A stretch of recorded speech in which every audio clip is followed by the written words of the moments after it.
Et après la fête, place au sport, ça commence très fort aujourd'hui. Oui, et qui aura la première médaille française? Il y a pas mal de chances, en tout cas, aujourd'hui côté tricolore, avec dès 10h30 les qualifications du judo, les moins de 60 kg chez les hommes, avec Sofiane Milous, les moins de 48 kg chez les femmes, avec Laetitia Payet. C'est elle qui a réussi à mettre de côté Frédéric Jossinet, la doyenne de cette équipe de France. C'est important de débloquer le compteur médaille dès maintenant, comme l'indique notre consultante judo, Céline Géraud.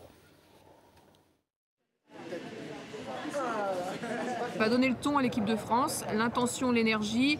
La première médaille, c'est la plus importante. On ne sait pas si ce sera le premier, le deuxième ou le troisième jour. Il y en aura une en judo, c'est sûr. Maintenant, le plus tôt possible serait le mieux parce que voilà, ça va booster les judokas et les tirer vers le haut. Autre chance de médaille, l'escrime et le fleuret féminin avec Astrid Guyard, Corinne Maître-Jean et Isaao Ratibus qui entrent en liste à 11h30. Astrid Guyard qui est une sérieuse outsider, c'est elle qui le dit. Aujourd'hui, je suis numéro 7 mondial. Voilà, je suis pas partie des 3 premières. Je ne suis pas italienne. Mais voilà, j'ai cette position d'outsider avec en plus le fait d'avoir battu les Italiennes et les Russes dans l'année. D'avoir récidivé cette performance aussi. Donc le caractère de reproduction est intéressant parce que bon, le faire une fois, c'est une chose.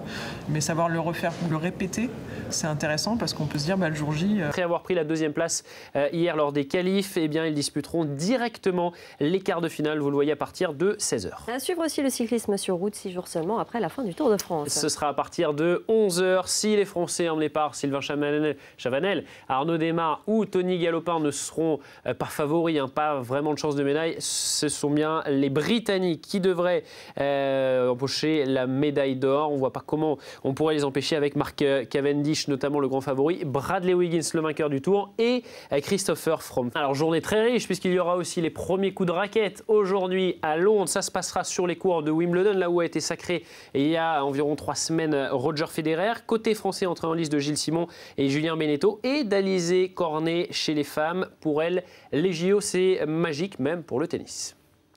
Les JO, tous les sports sont représentés, tous les athlètes travaillent pendant des années pour arriver à avoir une médaille, être sur un podium dans des Jeux Olympiques. Je ne vois pas pourquoi ce serait différent au tennis, c'est bien qu'on ait beaucoup plus d'épreuves par an.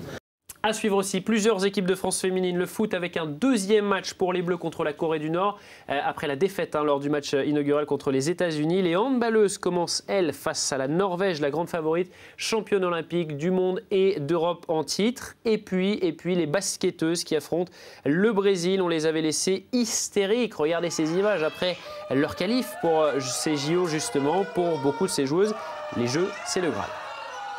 C'est un accomplissement dans une carrière d'un athlète, c'est incontournable, vraiment, c'est un rêve. Et c'est vrai que c'est un rêve qui devient réalité. Et on ne pense même plus à Beijing qu'on a raté, on pense à l'heure actuelle, au fait qu'on y va et que c'est que du bonheur, c'est que du plus.